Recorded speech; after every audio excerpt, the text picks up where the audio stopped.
अगर मैं बात करूँ रिक्वायरमेंट्स की, जैसा कि आपने बताया कि वो प्रॉब्लम नहीं, वो एक रिक्वायरमेंट होता है। तो इनिशियल स्टेज पे बिजनेस को स्टार्ट करने के लिए क्या-क्या रिक्वायरमेंट्स होती हैं? जब भी कोई बिजनेस स्टार्ट होता है तो सबसे पहले हमें प्रीमिसेस चाहिए उसको स्टार्ट करने के लिए। कोई भी एक कंपनी होती है, चाहे वो माइक्रो है, स्मॉल है या मीडियम है, लेकिन company is a group of people. बहुत सारे लोगों को ये नहीं पता चलता कि हर हमारी पूरी कंट्री जितनी भी स्टेट्स में बनी हुई है, तो हर स्टेट के अलग अलग बायलॉज होते हैं। तो जो एंड यूजर है या जो जिसको बनाना चाहता है, उसको कई बार इतनी नॉलेज नहीं होती कि मेरे को बायलॉज क्या फॉलो करने हैं। देखिए, जिस तरह से आज हमारा देश विकास के मार्ग पे चल रहा है, तो डेफिनेटली इंफ्रास्ट्रक्चर में बूम है और होगा। और अगले 10 साल में अगर मैं देखता हूँ तो मुझको लगता है जो एमएसएमई सेक्टर है वो एक ग्लोबल कंपटीशन में पार्टिसिपेट करेगा। पर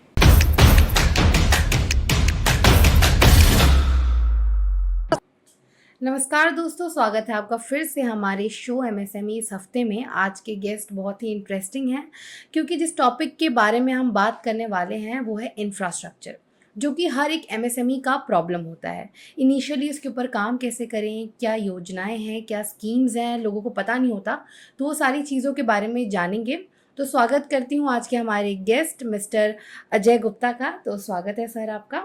और सर एक स्ट्रक्चरल डिज़ाइन इंजीनियर हैं, तो सर का मैं इंट्रोडक्शन से स्टार्ट करना चाहूँगी। सर आप थोड़ा सा लोगों को अपना इंट्रोडक्शन दे दें प्लीज़। नमस्कार, सबसे पहले धन्यवाद मेरे को इस मंच पे बुलाने का, मेरे से बातचीत करने का। जो हमारे एक्सपीरियंसेस हैं, जो हमने गेन करे हैं पिछले 20 साल में, उसको मैं आपके सामने उन्हीं को ही प्रेजेंट करना चाहूँगा।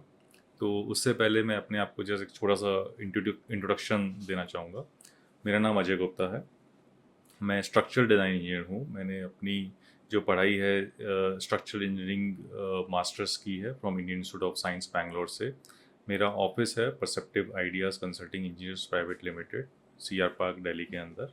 वहाँ पर हमारे पास करीबन 50-60 लोगों की टीम है, जो कि they are all specialised in structural design engineering. तो ये मेरा छोटा सा एक इंट्रोडक्शन है। जैसे कि आपने बताया कि जो एसएमई के जितने भी हमारे प्रॉस्पेक्ट्स लोग हैं, क्लाइंट्स हैं, जो ओनर्स हैं, तो मैं ऐसा नहीं कहूँगा। आपने उसको एक छोटा सा वर्ड लिखा, बोला problem. It's not a G problem, it's G N requirement. जी तो जी। वो सारे इन्वेस्टमेंट्स हैं वहाँ पर। तो आज हम उसी पे थोड़ी सी विषय चर्चा करेंगे। जो मेरे एक्सपीरियंसेस है वो आपके साथ शेयर करूँगा।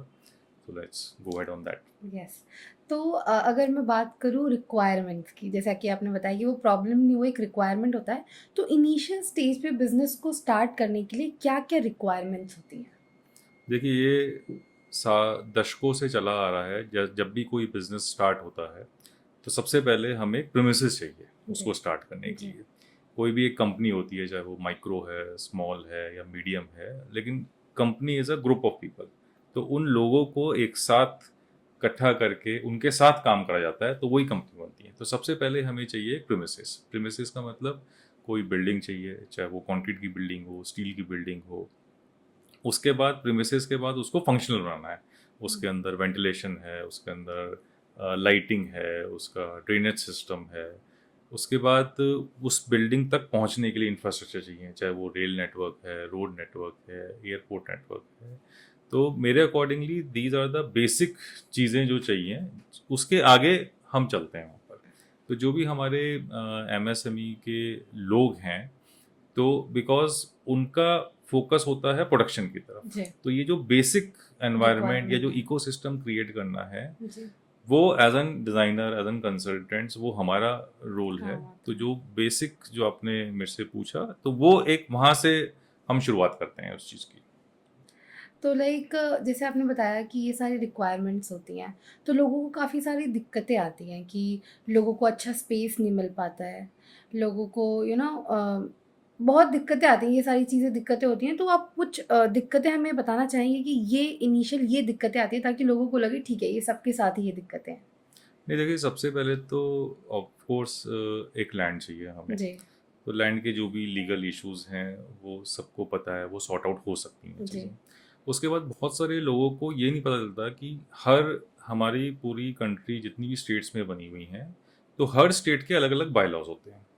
तो जो एंड यूज़र है या जो जिसको बनाना चाहता है उसको कई बार इतनी नॉलेज नहीं होती कि मेरे को बायलॉज क्या फॉलो करने हैं। तो सबसे पहले तो जो भी हम बना रहे हैं वो एक हमारी सरकार ने, गवर्नमेंट ने कुछ गाइडलाइंस इशू कर रखी हैं जिनको हम बिल्डिंग बायलॉज बोलते हैं, और वो हर जी। स्टेट के अलग होते हैं। सबसे पहले तो उसकी एक प्रॉपर इन्फॉर्मेशन, जानकारी होनी बहुत ज़रूरी है, क्योंकि अदरवाइज अगर मान लीजिए आपको ना चाहते हुए भी कोई बायलॉ आपसे वायलेट हो जाता है तो वो आगे जाके हमें प्रॉब्लम देता है वहाँ पर। हम लीगलिटीज, बायलॉज बेसिकली कोई जैसे मान लॉज। लीजिए एक प्लॉट है तो हम्म। बायलॉ का मतलब है कि भाई 10 फीट राइट में छोड़ना है, 10 फीट एंड लेफ्ट में फ्रंट छोड़ना है, में। कुछ पीछे छोड़ना है, कोई आगे छोड़ना है, बिल्डिंग की जो हाइट है वो एक सीमित उस पर रखनी है। तो दीज आर द बायलॉज वहाँ पर। तो तो सबसे पहले ये तो हाँ इसकी जी। जानकारी चाहिए जी। हमें को। उसके बाद ऑफ कोर्स कि बिल्डिंग बनानी कैसे है। जी। अब कस्टमर को ये तो पता होता है कि हमें चाहिए क्या है यहाँ पर, लेकिन एज एन इंजीनियर हमें, हमारी रिस्पॉन्सिबिलिटी है, ड्यूटी है कि हम उसको कितनी जल्दी से बना पाएं और कैसे उसे कॉस्ट इफेक्टिव बना सके। तो these are the few basic thing जहाँ से हमें शुरुआत करनी है। जैसे अगर कोई अभी इनिशियल स्टेज पे बिजनेस स्टार्ट करने के, तो उनको किस टाइप का इंफ्रास्ट्रक्चर रखना चाहिए? देखिए मेरे अकॉर्डिंगली बिजनेस क्या है ना, हर 5-5 साल 10-10 साल में बदल रहा है। जी। अगर हम आज को सोच के कुछ भी बनाते हैं तो हो सकता है वो 10 साल बाद काम ही ना आए। जी। ये हम सब देख रहे हैं। Definitely yes. तो हर 10 साल के अंदर रिक्वायरमेंट चेंज हो जाती है। तो as an designer, as an consultant, जब हमारे पास हमारे क्लाइंट्स आते हैं, कस्टमर्स आते हैं, तो हम कोशिश करते हैं कि अपने एक्सपीरियंसेस से एक डिज़ाइन को not only constructable, time efficient, cost efficient, बल्कि एक इस तरह का डिज़ाइन उनको बना के दे जो कि एक आज से 10 साल बाद या 15 साल बाद वो अडॉप्ट भी हो जाए। तो इसको बोलते हैं हम अडॉप्टेबिलिटी डिज़ाइन वहाँ पर। तो वो सारी जो एक थॉट प्रोसेस है कि अगले 25-30 साल के अंदर क्या क्या हो सकता है वहाँ पर, तो हम वो कोशिश करते हैं कि उनको वो चीज़ें दें। तो मेरे अकॉर्डिंगली कस्टमर्स को भी वही चाहिए, ताकि कुछ भी छोटा मोटा कुछ वेरिएशन करना है तो विदाउट डिस्टर्बिंग जो मेन स्केलेटन है बिल्डिंग का, उसको डिस्टर्ब करे बिना हम उसकी तरफ जा सकें वहाँ पर। लेकिन जैसे आपने वेरिएशन की बात करी, तो वो लाइक हर 5 साल 10 साल में वो चेंज करना पड़ता है, इज इट ट्रू? कि या फिर ये एक मिथ है कि हर 10 साल में कंपनी में कुछ चेंजेस होने नहीं चाहिए? नहीं, मेरा मतलब वो था कि जैसे प्रोडक्ट है, जी। आज से 20 साल पहले हम लोग लैंडलाइन यूज़ करते थे। जी। तो आप मान लीजिए एक इंडस्ट्री है जो लैंडलाइन बना रही है, हम्म। आज वो लैंडलाइन खत्म हो गए वहाँ से। तो जो लैंडलाइन बनाने का जो इंफ्रास्ट्रक्चर है वो अलग होगा, आज जो मोबाइल बनाने का इंफ्रास्ट्रक्चर अलग होगा। तो मेरा मतलब है वो तो रिक्वायरमेंट बदलती जाती है वहाँ पर करके।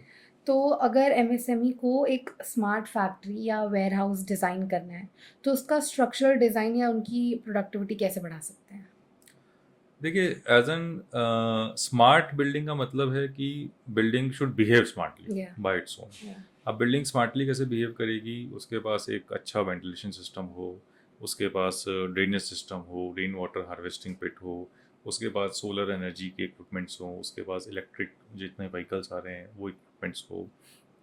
फिर बहुत सारे हम लोग आज सेंसर्स अवेलेबल हैं जो कि रियल टाइम हमें डेटा एक्सट्रैक्ट करके देते हैं कि कैसे बिल्डिंग बिहेव कर रही है, लोग आ रहे हैं, जा रहे हैं। कई बार हम देखते हैं कि बिल्डिंग की एंट्रेंस में कंजेशन हो रहा है कि जी। एकदम से 200 लोग एंट्री कर रहे हैं, तो वो हमें डेटा देता है, तो हम थोड़ा सा उसको मॉडिफाई कर सकते हैं वहाँ चीज़ों को, ताकि फंक्शनैलिटी बढ़ सके। दूसरी बात, जो वेयर हाउसेज हैं उसको स्मार्टली बिहेव करने के लिए हमें इस तरह से उसको प्लान करना है कि जो हमारे प्रीमिसेस है उसके बीच में कोई भी पिलर या कॉलम ना आए। It should be a end to end span. तो सिर्फ चारों तरफ बिल्डिंग के पिलर आएंगे तो एक तरह से वो पूरी खाली स्पेस है, तो वो जैसे मर्जी आप चाहे यूज़ कर सकते हैं। अगर सेम प्रीमिसेस पे आज एक लेट्स से गारमेंट की इंडस्ट्री है जहाँ पर हमें बहुत सारे वर्क स्टेशन चाहिए, तो वो डिवाइड होकर वो बन सकती हैं without changing the skeleton of the structure या बिल्डिंग। या कोई और इंडस्ट्री है तो उस तरह से पार्टीशंस हो सकते हैं। तो अगर मैं बात करूँ इंफ्रास्ट्रक्चर डिज़ाइन में, तो इसमें कितना टाइम लगता है? देखिए डिज़ाइन करना कम से कम 6 हफ्ते 8 हफ्ते का काम है for any designer, not me. क्योंकि उसमें जो लोकल सॉइल कंडीशंस हैं, जो लोकल उस क्षेत्र के कैसे सिस्मिक जोन्स हैं, विंड जोन्स हैं, वहाँ पर वो सारी स्टडी करनी पड़ती है। फिर उसका जियो टेक्निकल या उसकी सॉइल की कैपेसिटी कितनी है, तो वो सारे इन्वेस्टिगेशन होते हैं। एक बार वो सब डेटा आता है उसके बाद डिज़ाइन होता है वहाँ पर। बट कई सारी जगहों पे ये बहुत ज़्यादा फेलियर होता है कि कभी कोई बिल्डिंग्स वगैरह गिर जाती हैं, तो what is the main reason for that? देखिए कई बार तो जो इन्फॉर्मेशन जैसे मैंने बोला, जी। अगर मान लीजिए आपकी सॉइल कंडीशन बहुत ही ख़राब है, जी। वहाँ पर हमारे पास एन नंबर ऑफ वेज होते हैं उस सॉइल कंडीशन को इम्प्रूव करने के लिए। अगर वो उस समय ध्यान नहीं रखा गया या फिर वो इन्वेस्टिगेशन ही नहीं हो पाए हैं, तो अगर उसको गलत तरीके से कास्ट कर दिया गया है, तो वही सारे रीजंस होते हैं फेलियर्स के। तो मैं कहूँगा कि जो फेलियर्स के मोस्टली रीजंस हैं वो हैं नॉन इंजीनियर्ड स्ट्रक्चर्स के ऊपर। तो उसमें क्वालिफाइड कंसल्टेंट्स या इंजीनियर्स इन्वॉल्व नहीं होते हैं, तो वो कहीं ना कहीं जाके वो हिट करता है वहाँ पर। So those are the main reason for that. तो अगर मैं बात करूँ एआई टूल्स की जिन्होंने काफ़ी इजी कर दिया है काम, तो ऐसे कौन से एआई टूल्स हैं जो काफ़ी मदद करते हैं? और जैसे कि आपने बताया 6 से 8 हफ्ते लगते हैं काम करने के लिए, तो वो थोड़ा इजी कर देते हैं। ऐसे कोई एआई टूल्स वगैरह हैं कुछ ऐसा? नहीं, ऑब्वियसली हमारे डिज़ाइन ऑफिस में हम काफ़ी एआई टूल्स को यूज़ कर रहे हैं, तो जो हमारा ह्यूमन एफर्ट है उसको कई गुना कम कर लेते जी। हैं। तो आज 6 से 8 हफ्ते लग रहे हैं, मे बी हुँ। आज से 5 साल बाद वो शायद 2 से 4 हफ्ते हो जाए, जी। और 10 साल बाद हो सकता है वो जी, जी, एक जी। हफ्ते में बदल जी। जाए।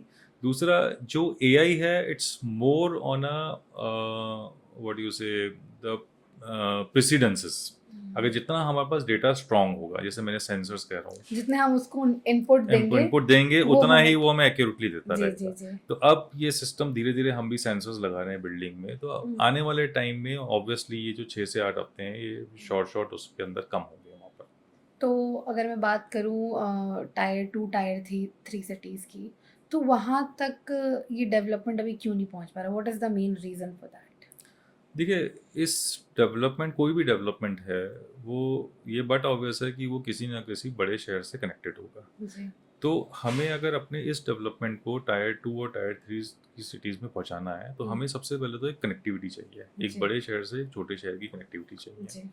उसके बाद जो वहाँ का लोकल एनवायरनमेंट है, जी। कई बार आपने देखा होगा बहुत सारे ग्रामीण क्षेत्र होते हैं, उनकी सोच अलग होती है, एग्ज़ैक्टली। वो सब एग्रीकल्चर की तरफ हुँ। होते हैं। तो कुछ ट्रेनिंग सेशंस या कुछ जागरूकता उन्हें लानी है वहाँ पर।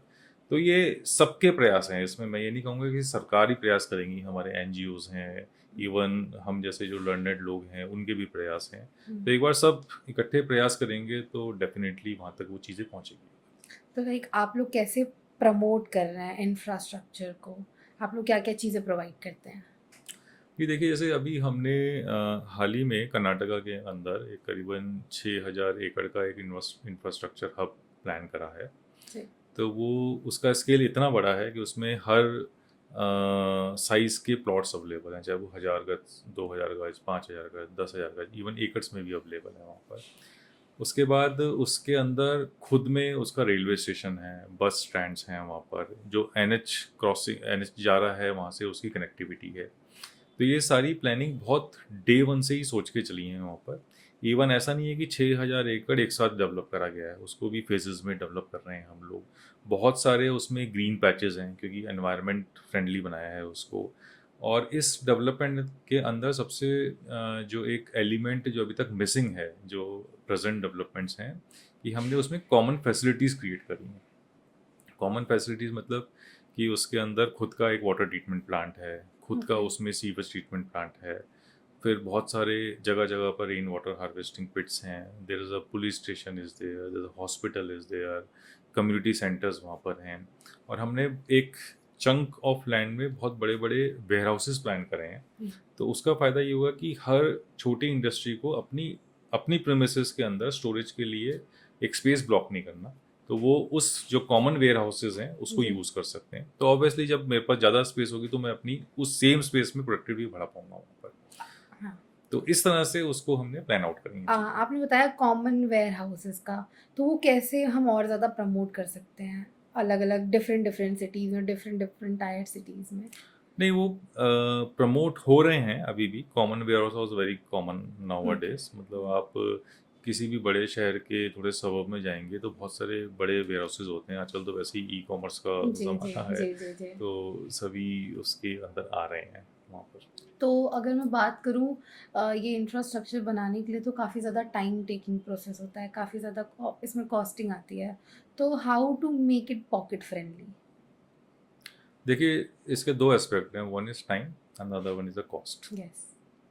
कॉस्ट को हम कंट्रोल करने के लिए हम कोशिश करते हैं कि जो लोकल मटेरियल अवेलेबल है, क्योंकि ऐसा तो नहीं है कि हम दिल्ली बॉम्बे में बनाएंगे, ये पूरी हमारे पूरे कंट्री में फैली हुई चीज़ें हैं। तो हम local material as an construction material को यूज़ करते हैं, तो ऑब्वियसली वहाँ से कॉस्ट में काफ़ी रिडक्शन होता है। जी।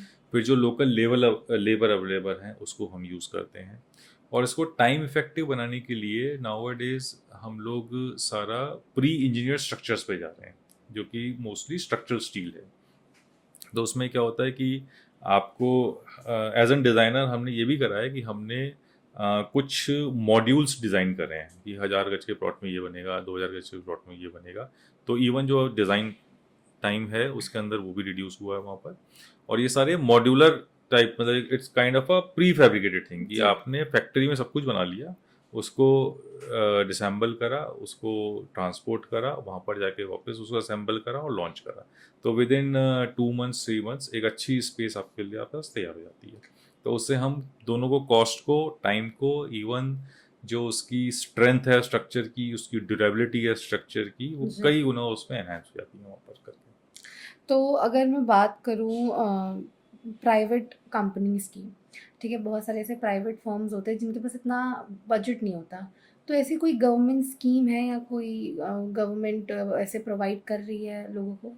नहीं, गवर्नमेंट आज की तारीख में तो there are an numbers of scheme available with the government, जिसमें हम अपने प्रेमिसेस को डेवलप करने के लिए लोन दे रही है गवर्नमेंट, और बहुत ही नॉमिनल इंटरेस्ट पे लोन दे रही है। इनफैक्ट एक और जो हमें बड़ी प्रॉब्लम फेस होती है वो होती है अप्रूवल्स के ऊपर, जी। क्योंकि जब भी कोई बिल्डिंग या इस तरह का प्रेमिसेस बनता है तो अलग अलग टाइम डिपार्टमेंट से टेकिंग प्रोसेस होता है अप्रूवल्स होते काफ़ी हैं ज़्यादा। वहाँ जी। पर। लेकिन अब धीरे धीरे गवर्नमेंट के बहुत सारे इनिशिएटिव्स आ रहे हैं, इसको हम सिंगल विंडो अप्रूवल्स भी बोलते हैं।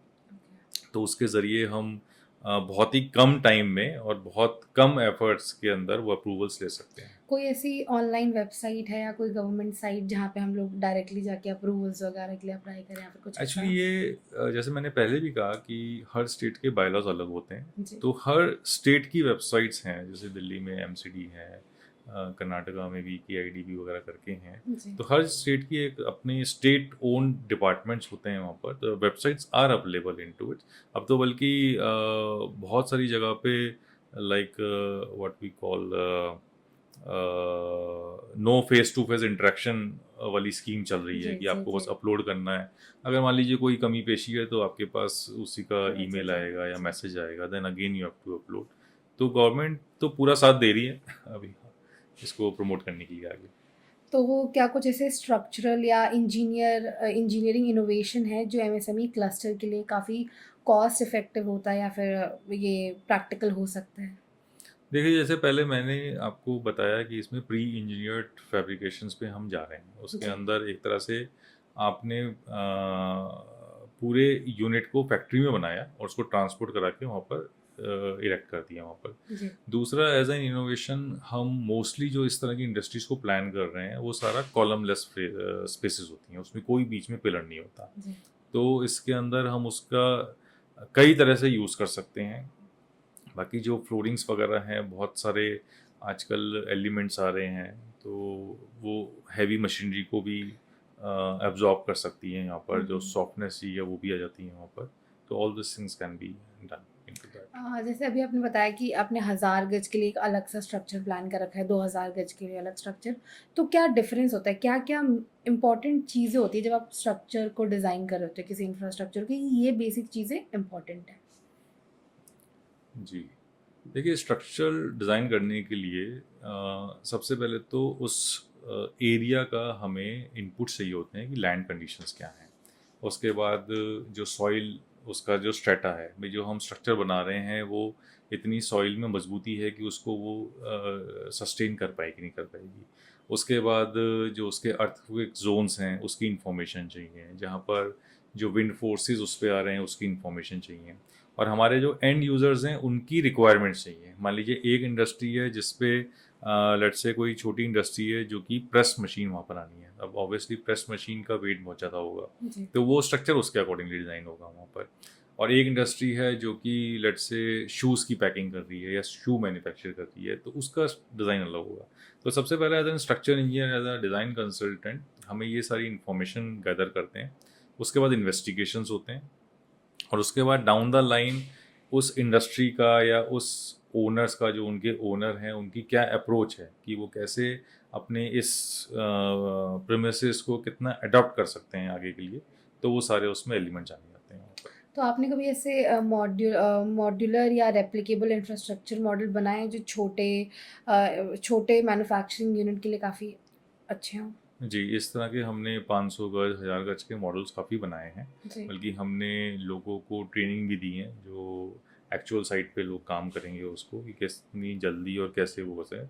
तो it's okay. Like a readymade product जिसे कहते हैं, उस तरह की चीज़ें बन जाती हैं। तो ट्रेनिंग मतलब किस टाइप की है? मतलब ट्रेनिंग मतलब कैसे उसको असेंबल करना है, कैसे ट्रांसपोर्ट करना है, उस तरह की ट्रेनिंग्स वहाँ पर जिसके। ओके। तो आपके हिसाब से अगर मैं बात करूँ हमारे इंफ्रास्ट्रक्चर को और कैसे इम्प्रूव कर सकते हैं? देखिए, इंफ्रास्ट्रक्चर इम्प्रूव करने का एक तो सबसे बड़ा योगदान हमारी सरकार का है, जो जी। कि मुझे लगता है आज की तारीख में सरकार बहुत सपोर्ट कर रही है इंफ्रास्ट्रक्चर को इम्प्रूव करने के लिए। बाकी एज एन प्राइवेट प्लेयर हम खुद काफ़ी इन टर्म्स ऑफ डिज़ाइन ले लीजिए या कंस्ट्रक्टिवली ले लीजिए उसको, तो बहुत आज की तारीख में फ्रेंडली चीज़ें बनती जा रही हैं। तो इन्हीं सब माध्यम से हम अपने इंफ्रास्ट्रक्चर को इम्प्रूव कर सकते हैं। तो इंफ्रास्ट्रक्चर के लिए डिज़ाइन होना कितना इम्पोर्टेंट है मतलब?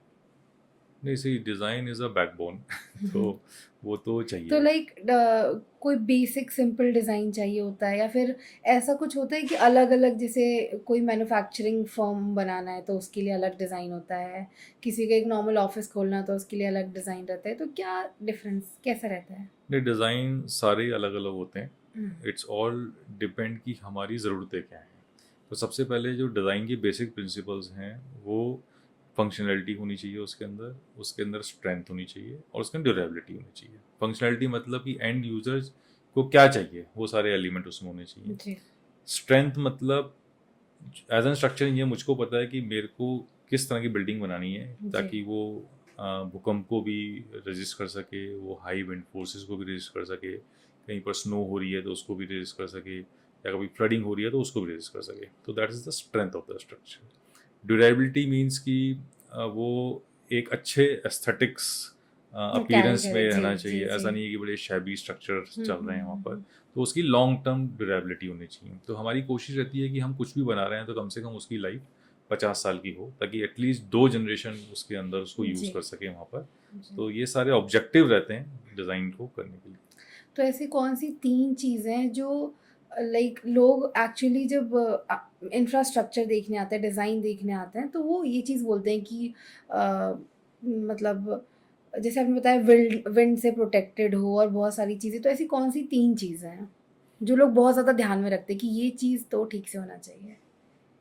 देखिए, सबसे पहले तो फंक्शनैलिटी है। जो कॉमन लोगों को सबसे पहले फंक्शनैलिटी समझ में आती है। जी, उसके बाद ऑब्वियसली स्ट्रेंथ, क्योंकि अगर कोई शैबी स्ट्रक्चर होगा तो वो हमें दिख जाएगा वहाँ पर। जी, तो जी। एक रोबस्ट स्ट्रक्चर जो होगा उसको एक कॉन्फिडेंस आता तो है। अगर मैं बात करूँ लाइटिंग वगैरह की, तो क्या हाँ, ये एक मेजर बिल्कुल, जो वेंटिलेशन है उसका बिल्डिंग का, लाइटिंग है, ड्रेनेज है, तो जी। ये सब चीज़ें होनी चाहिए उसके अंदर। तो कॉमन लोग उसी को देखते हैं और उसी के अकॉर्डिंगली उनको कॉन्फिडेंस आता है कि हम आगे बढ़ें या ना बढ़ें। तो आपकी लाइफ में कोई ऐसी स्टोरी है कि कोई आपके पास आया हो ऐसे बहुत परेशान हो गए कि सर अब आप देख लो, अब आप डिज़ाइन ठीक कर जो भी आप अब आपके सहारे है, ऐसा कोई ऐसी स्टोरी है?